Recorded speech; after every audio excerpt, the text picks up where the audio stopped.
And this is what the Equimundo report means by structural inequality. Inequality, INEQUALITY, means it's not even. And structural, STRUCTURAL, in this context, means it's part of how work and society is set up. So it's really hard to change, and one person isn't going to be able to change it. It needs thinking about and changing at a higher level. As I expected, the Equimundo study reported that most of the unpaid work in the home is still done by women and girls. The report also found 122 countries give paid leave to fathers when a baby is born. Well, that's good. But 186 countries give paid leave for mothers. Leave, L-E-A-V-E, in this context means time off when you've had a child. It's also called maternity leave or paternity leave, depending on whether you're a father or a mother. Only 81 countries had paternity leave paid at 100% of previous earnings. And only 45 countries offered 14 weeks or more of paid parental leave for fathers. So that's good, but not as good as it could be. And to the people who say, why should employers be compromised when people choose to have children? It's their choice. I say there has to be a way of creating the next generation. And also that if someone is simply wanting to negotiate part-time hours, then they do actually get paid less too.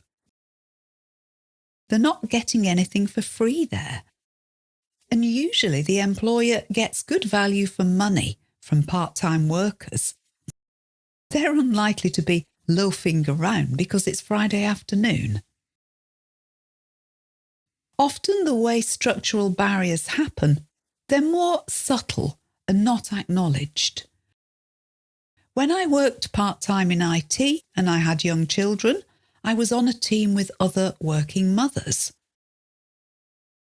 And actually, although we'd been allowed to work part-time hours, there was an unwritten rule which we knew. We would never get a promotion while working part-time. And all of our bosses were men whose wives took care of their children.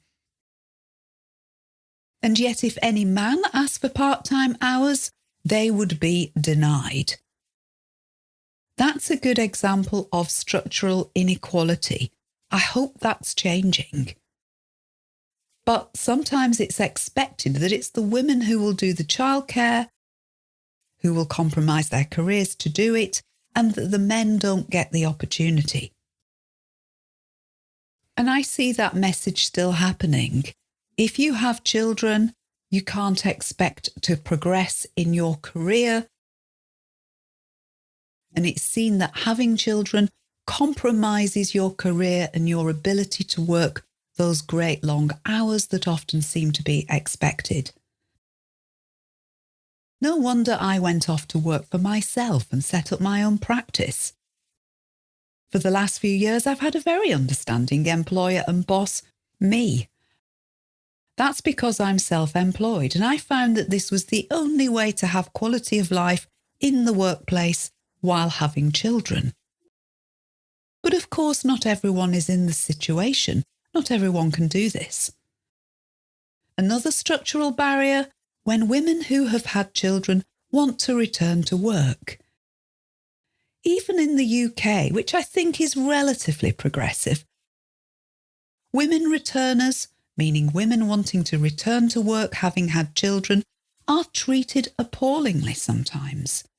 It's as though somehow by having children, they have lost their skills and intelligence, or that's how it's seen at least.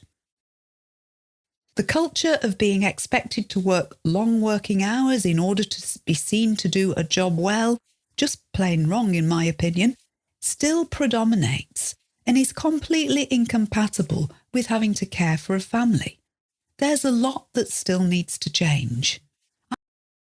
I'm interested in your opinion on this. I'm sure it's a subject that affects many of you too. Let us know, and don't forget to listen to this podcast a number of times. There's some great vocabulary to learn in here. Enough for now. Have a lovely day. Speak to you again soon. Goodbye.